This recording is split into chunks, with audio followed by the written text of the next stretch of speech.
What's going on, my planting people? My name is Lithius and welcome to Roots Ready. I recently did a video where I showed you how I saved my desert rose. Since that rescue mission, the plant has been doing really well. So you can see it's got lots of new growth at the bottom, some on the side here and at the top. Although there is some cold damage here, this plant is right up against a window. So after this video, it will be finding a new home somewhere a little bit warmer but with a lot of light. So I'm thinking of placing it in this grow tent behind me. I have had a desert rose before, but unfortunately my relationship with them is always a hit and miss. Sometimes they make it, sometimes they don't. So because of the success of this one, I actually went ahead and I bought a whole new desert rose, this one over here. But I've noticed that it's starting to yellow a little bit around the leaves.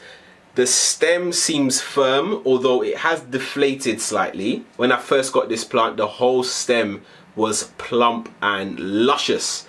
But you can see here that it's starting to sort of, just thin out just ever so slightly. It seems solid for the most part. However, there are some sort of squidgy parts. So I want to take a look at the roots of this plant and see what we're working with. When I first got this plant, it was actually buried in a larger pot up until around here, so quite far. So a lot of the codex was under the ground, but I decided to up pot it and put it in this sort of bonsai pot because I really like the look of this exposed codex. So that's why I did that, but maybe there isn't many roots down there and the plant isn't doing too well. So in today's video, we're going to unpot this, see what we're working with, and see if we have to do any emergency work on this bad boy.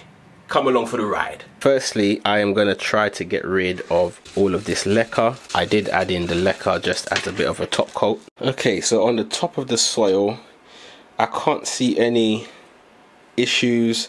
There's no visible rot or anything like that. So at the moment, I'm not too concerned about the plant as it is, but we'll keep digging and see what we can find. Get my bowl underneath just in case it spills. Just going to gently lift the plant and give it a bit of a shake, just like so. I can feel that it was quite well rooted actually.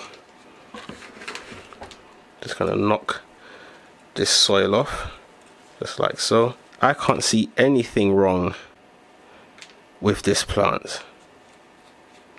Nothing at all. It's so strange that it's just been yellowing and stuff like that.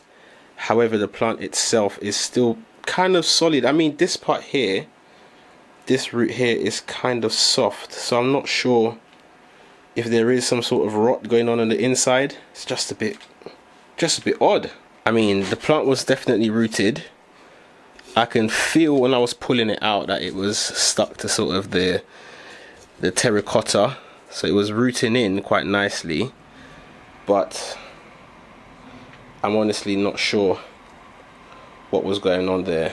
This bit here is still quite soft. I don't know if you can see that on the camera, if we'll pick it up, but it's definitely softer than the top. The top here is a lot more firm, but this bit is very soft. I'm thinking I might trial this thing in some pond. Just as a bit of an experiment. I'm not sure how this is going to turn out, but I think I'm going to put it in some pond. I won't put it in a reservoir or anything. I'll treat it as a plant in regular substrate. It will just be in pond. I'll just water it through every now and then, and that's it. Make sure that it's really dried out, because the soil, I guess, may hold on to too much water. So to avoid that, that's what I'm going to try. So I've got a fresh bag of the Soil Ninja semi-hydro mix. This is the coarser grade, so you can see how nice and thick each of those rocks are. So this is the equivalent to pond, but I find that this is just a bit nicer to use. So we're going to try that out with this plant and see if it helps or not. At this point, I'm just willing to try out anything. Look at the quality of that, that's great. And then we backfill.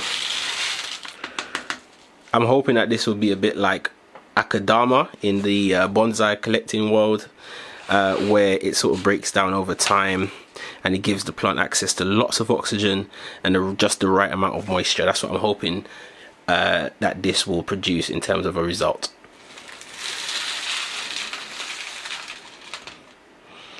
Gonna give this a little bit of a tap down.